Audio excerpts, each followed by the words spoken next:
How do we आगे chapter first part second. चलिए इसको आगे पढ़ते हैं अपन। हाउ डू वी पीरियोडाइज, कैसे उन्होंने पीरियोडाइज किया। इन 1870 1857 में James mill, Scottish economist and political philosopher.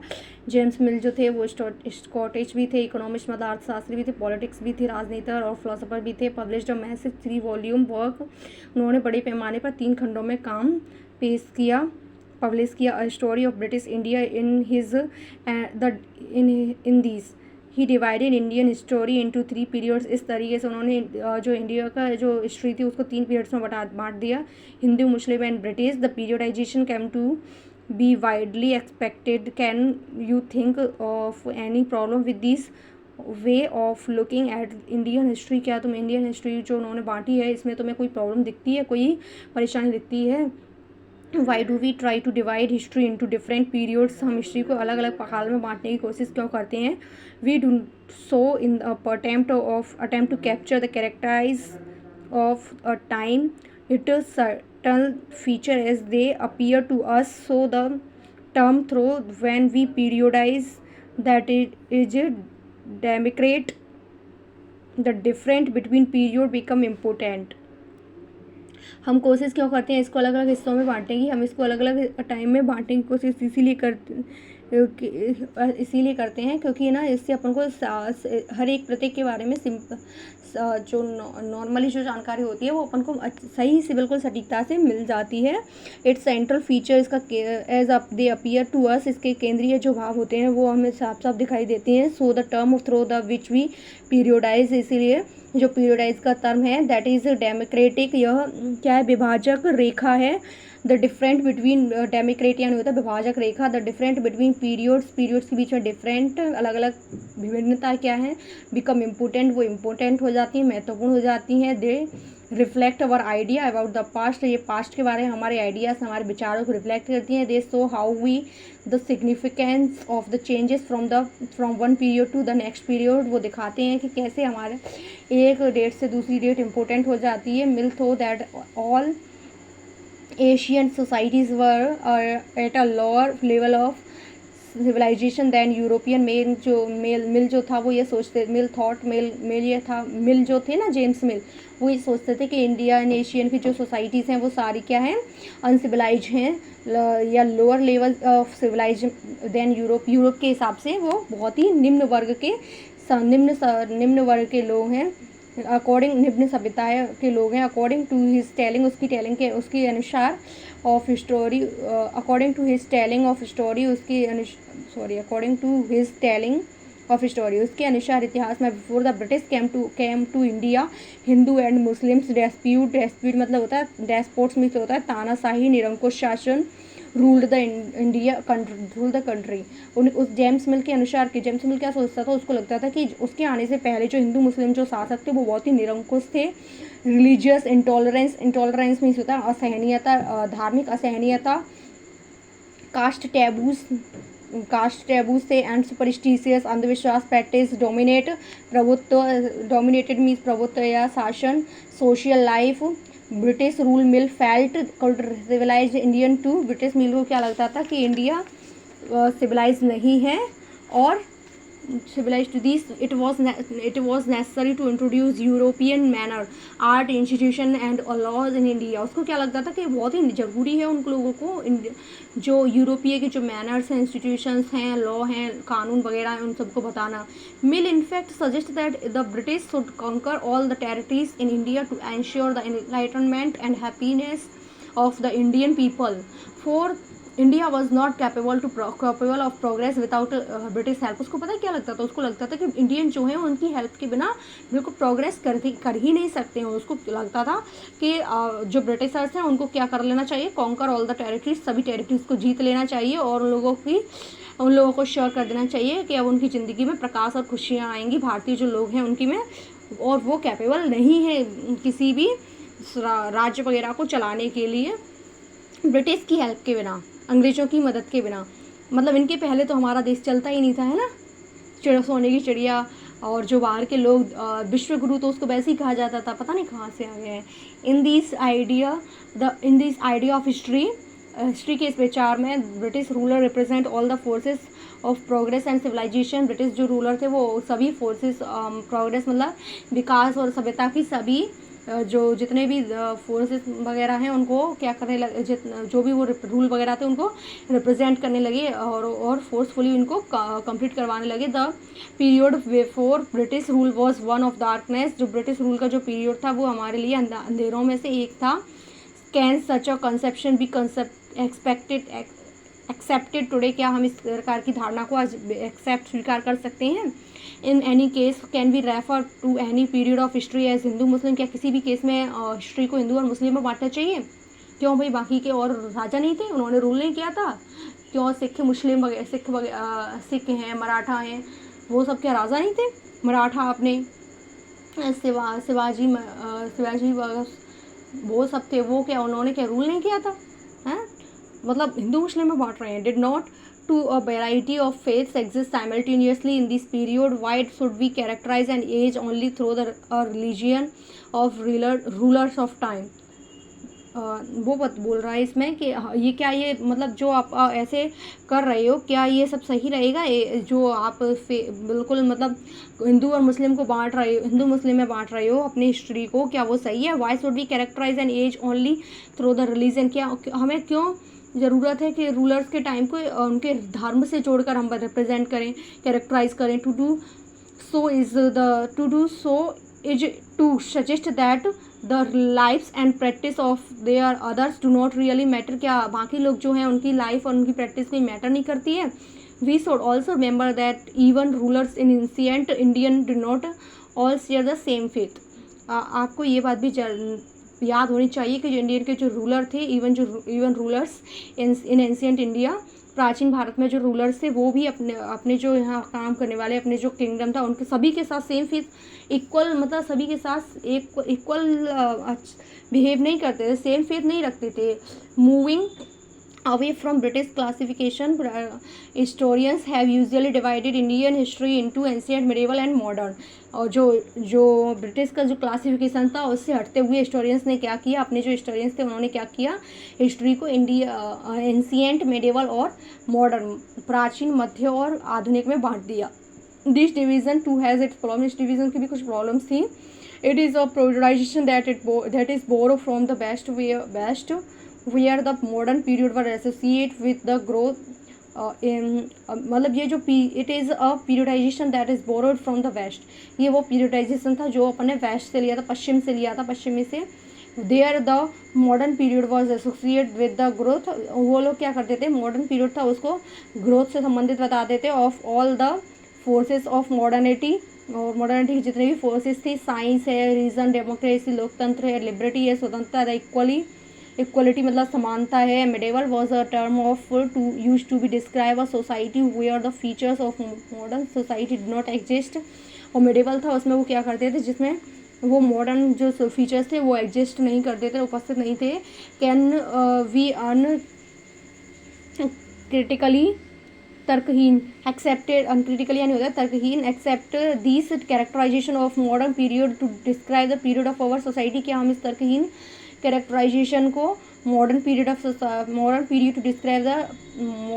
To describe the period of our society, modern period, आधुनिक पीरियड जो अपनी सोसाइटी को डिस्क्राइब कर रहा है, क्या हम इसे एक्सेप्ट कर सकते हैं? As you will see in this book, जैसे कि आप इस किताब में देखोगे, under British rule people did not have equally freedom of और लिबर्टी। मतलब ब्रिटिश शासन के जो दौरान लोगों के जो इक्वलिटी थी, समानता थी, लिबर्टी थी, स्वतंत्रता थी, उसका कोई अधिकार, स्वतंत्रता नहीं थी उसकी।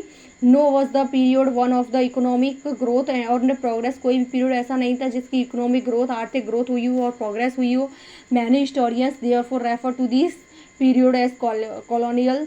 इसी वजह से कई सारे इतिहासकारों ने इस पीरियड को कॉलोनियल मतलब औपचारिक, अनौपचारिक माना, अनौपचारिक बोला है। इस पीरियड को क्या बोला है, अनौपचारिक बोला है। व्हाट इज कॉलोनियल, कॉलोनियल क्या है? In this book, you will read about the way the British came to conquer the country and establish their rule, subjugating local nawabs and rajas, मतलब जब इस किताब में अपन देखेंगे कि जो ब्रिटिशर्स जब आए थे उन्होंने क्या किया, एक देश को, किसी देश को जीता और उस पर दबावपूर्ण, सब्जुगेट मतलब दबावपूर्ण करके दबाव बना के वहाँ के लोकल राजा और नवाबों पे दबाव बनाया। You will see how the established control over the economy और सोसाइटी, आप देखोगे कि कैसे उन्होंने अपनी सोसाइटी, समाज और अर्थव्यवस्था पर अपना कंट्रोल किया। Collective revenue to meet all their expenses, अपनी एक्सपेंसेस के लिए सभी लोगों से कैसे रेवेन्यू कलेक्ट किया, है ना, पैसे वगैरह कलेक्ट किए। What the goods they wanted at low price, produce crops they need for export, and you will understand the change that come about a conquer you, मतलब आप देखोगे कि उन्होंने क्या किया, कैसे उन्होंने जो चीज़ें उनको चाहिए थी वो सस्ती कर दी और जो फसलें उन्हें चाहिए थी उन्हीं का उत्पादन करवाते थे लोगों से, जो निर्यात करने के लिए उन्हें जिनकी ज़रूरत होती थी उन्हीं का उत्पादन करवाते थे। And you will understand the change that come about a conquer, you will also come to know about the changes British ruler brought about in the value and taste, value और टेस्ट, कीमतें और मूल्यों में British ruler जो थे वो क्या बदलाव लाई, ये सब भी हम देखेंगे और इसके क्या नतीजे आए ये भी हम देखेंगे। कॉन्क्वेंस यानी यहाँ पर नतीजे है तो वो भी अपन देखेंगे। And practice when the subjugating of one country by another country lead of this kind of political, economical, social and cultural changes, we refer to this period process as colonization।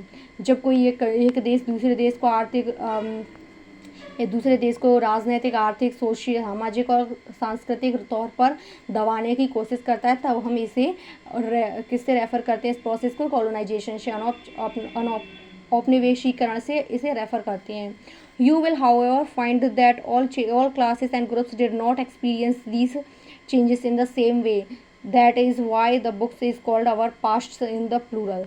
तुमने पाया देखा होगा, लेकिन फिर भी तुमने देखा, यू विल हाउएवर, फिर भी तुमने देखा होगा कि यहाँ जो अपनी इंडिया की जो लोग थे वहाँ ऑल क्लासेस और ग्रुप्स के जो लोग थे did not experience this changes in the same वे, उन लोगों ने जो एक्सपीरियंस, जो चेंज हुआ उसको, बदलाव को एक ही, मतलब एक बिल्कुल सब लोगों ने एक जैसा फील नहीं किया होगा। That is why the books is called, इसीलिए इस बुक्स को हम आवर पास्ट कहते हैं, मतलब हमारा पास्ट बहुवचन में, है ना। अब कैसे फील नहीं किया होगा, जैसे कुछ राजा हैं, कुछ गरीब हैं, अब गरीब हैं उनको रोटी भी नहीं है, राजा हैं वो तो कहीं पे भी नौकरी कर, मतलब अंग्रेजों की चापलूसी कर ली कुछ लोगों ने, उनकी अधीनता स्वीकार कर ली और उनका तो सब बढ़िया चल रहा है खर्चा पानी। जो बाकी के लोग हैं गरीब हैं, भूखे मर रहे हैं, उनसे पूछो वो लोग बेचारे कैसे जी रहे हों, तो उनकी लाइफ ज़्यादा इफेक्टिव हुई होगी ना। चलिए अभी आगे देखते हैं। What do we know, how do we know, what resources do historians use in writing about the last 25 years of Indian history। हम कैसे पता करेंगे जो इंडियन हिस्ट्री के जो लिखने वाले जो थे वो हिस्टोरियंस थे वो कहाँ से उन्होंने 250 मतलब 250 साल का जो इंडियन इतिहास लिखा, भारतीय इतिहास, वो कहाँ से कैसे लिखा, कहाँ से लिखा। एडमिनिस्ट्रेशन ऑफ प्रोड्यूस्ड रिकॉर्ड, मतलब प्रशासन जो रिकॉर्ड प्रोड्यूस्ड करती थी। One important source is the official record of the British administration। British administration भी अपने आप में महत्वपूर्ण सोर्स था। The British believed that the act of writing was important। ब्रिटिशों का जो मानना था, विश्वास था कि जो लिखने का जो एक्ट है, उनका लिखने का जो एक्ट है वो बहुत ही महत्वपूर्ण है। Every institution, plans, policy, decision, agreement, investigation had to be clearly write up. उनको लगता था कि प्रत्येक इंस्ट्रक्शन, निर्देश, प्लान, पॉलिसी, नियम, नीतियाँ, एग्रीमेंट, जो संधि वगैरह, इन्वेस्टिगेशन है, वो सबको क्लियरली लिखा जाना चाहिए। वंस दिस वॉज डन, एक बार एक हो जाए, things could be properly stated and debate this conviction produce an administration culture of memos. Memos means होता है ज्ञापन, नोटिंग मीन्स टिप्पणी, एंड रिपोर्ट। एक बार ये सब कंप्लीट हो जाएगा तो क्या होगा, उनको ये दृढ़ विश्वास था कि एक अच्छा प्रशासन चलाने के लिए, एक अच्छे प्रशासन चलाने के लिए ये सब उनके लिए क्या है, ज़रूरी है। And this conviction produce an administration culture of memos. और इस एडमिनिस्ट्रेशन ने किस प्रकार के कल्चर को जन्म दिया, ज्ञापन, टिप्पणी और प्रतिवेदन। रिपोर्ट्स का हिंदी मतलब होता है प्रतिवेदन, मतलब मीमोस, नोटिंग एंड रिपोर्ट्स लिखने के कल्चर को भी जन्म दिया। The British also felt all important document and letters to be carefully preserve. उनको ये भी लगता था कि जो जितने भी इंपॉर्टेंट लेटर और डॉक्यूमेंट्स वगैरह हैं उनको ध्यान से ध्यानपूर्वक सुरक्षित रखना चाहिए। So they set up record room attach to all administration institute, इसीलिए वो क्या करते थे कि प्रत्येक इंस्टीट्यूशन से अटैच एक रिकॉर्ड रूम भी बनवाया। The blaze tahsildar office, tahsildar के office, the collector office, the commissioner office, the provincial secretaries, the lower courts all had their record room, सभी के पास अपना एक रिकॉर्ड रूम था। Specialised institute like archives means होता है पुरालेख and museum were also establish to preserve important records. मतलब कि ये है कि इस पे मतलब विशेषता जो पुरालेख थे, जो अभिलेख थे उन लोगों के, जो संग्रहालय मतलब जहाँ पे वो इम्पोर्टेंट चीज़ों को कलेक्ट करके रखते थे, और also establish to preserve important records, ये भी उन लोगों के लिए महत्वपूर्ण रिकॉर्ड थे जिन्हें वो संरक्षित रखना चाहते थे। Letter and memos that moved from one branch of the administration to another in the early years of 19th century can still be read in the archives, जिन्हें अब अभी उन लोगों के लिए लेटर जो ज्ञापन टिप्पणी ज्ञापन वगैरह होते थे वो सब भी एक ब्रांच से दूसरी ब्रांच के लिए जाते आते रहते थे। तो उन लोगों को 19वीं शताब्दी के शुरुआत में ही उन लोगों ने क्या किया, can be still in the read archives, हम इन अभिलेखागारों को पढ़ सकें। यू कैन ऑल्सो स्टडी पढ़ सकते हैं। You can also study the notes and reports that district officer prepared on the instruction directives means होता है आदेश, that word sent by official at the top of the provincial administration, हम उनको भी पढ़ सकते हैं जो ऊपर से जो टॉप ऑफ मतलब बहुत ही जो सबसे बड़े अधिकारी वगैरह जो होते थे उनके यहाँ पे वहाँ से जो निर्देश वगैरह आते थे, है ना, डायरेक्टिव्स मतलब निर्देश वगैरह आते थे, इंस्ट्रक्शंस आते थे, आदेश निर्देश जो भी आते थे उनको भी हम पढ़ सकते हैं। एंड जो रिपोर्ट्स वगैरह तैयार किए जाते थे वहाँ के जो ऑफिसर्स वगैरह के द्वारा रिपोर्ट्स वगैरह तैयार किए जाते थे उनको भी अपन पढ़ सकते हैं ऑफिशियल डॉक्यूमेंट्स में। In the early year of the 19th century के प्रारंभ में these documents were carefully copied and beautifully written by calligraphist. 19वीं शताब्दी के प्रारंभ में ये डॉक्यूमेंट्स को बहुत ही ध्यानपूर्वक कॉपी किया जाने लगा एंड ब्यूटीफुली रिटन बाय कैलीग्राफिस्ट, और कैलीग्राफिस्ट के द्वारा बहुत ही सुंदरता से लिखवाया जाने लगा। That is by those who specialised in the art of beautifully writing, और इसीलिए जो सुंदर राइटिंग्स लिखने में माहिर थे। Why the middle of 19th century, 19वीं शताब्दी के मध्य में, with the speed of printing multiple copies of these records were printed as proceeding of each government department. 19वीं शताब्दी के मध्य में क्या होने लगा, सारी जो कॉपीज़ वगैरह थी डॉक्यूमेंट्स की वो सब प्रिंट होने लगी और मल्टीपल कॉपीज़, बहुत सारी कॉपीज प्रिंटेड होने लगी। Multiple copies of this records were printed as proceeding of each government department, और प्रत्येक गवर्नमेंट डिपार्टमेंट को ये कार्यवाही की जो कॉपीज़ वगैरह थी वो जाने लगी। The national archives of India come up the 1990s, जो नेशनल आर्चिव मतलब अभिलेखागार जो था भारत का वो 1920 में आया। When new Delhi was built, जब नया दिल्ली बोल्ट बना, न्यू दिल्ली का निर्माण हुआ। The national museum and the national archives were both located close to the viceregal palace, मतलब दोनों जो राष्ट्रीय अभिलेखागार और राष्ट्रीय म्यूजियम जो था वो दोनों ही जो वाइसराय था उसके पैलेस के पास बनाए गए। The location reflect the importance these institution had in the British invasion, मतलब इस जो इंस्टीट्यूशन की जो इम्पोर्टेंस थी वो अपन देख सकते हैं कि उसने क्या किया, म्यूजियम और अभिलेखागारों को भी इसके पास ही बनवाया, तो अपन इसकी इम्पोर्टेंस देख सकते हैं। Report to the home department की रिपोर्ट इन 1946 में the colonial government in India was trying to put down a unity. Colonial government जो थी, औपचारिक जो राजा सरकार जो थी वो दबाने की कोशिश कर रही थी। क्या दबाने की कोशिश कर रही थी, ब्रोक ऑन द शिप्स वगैरह तोड़ दिए गए थे on the royal Indian navy के of the royal Indian navy. Here is a sample of the kind of reports of home department got from the different dockyards, जो different dockyard से हमें जो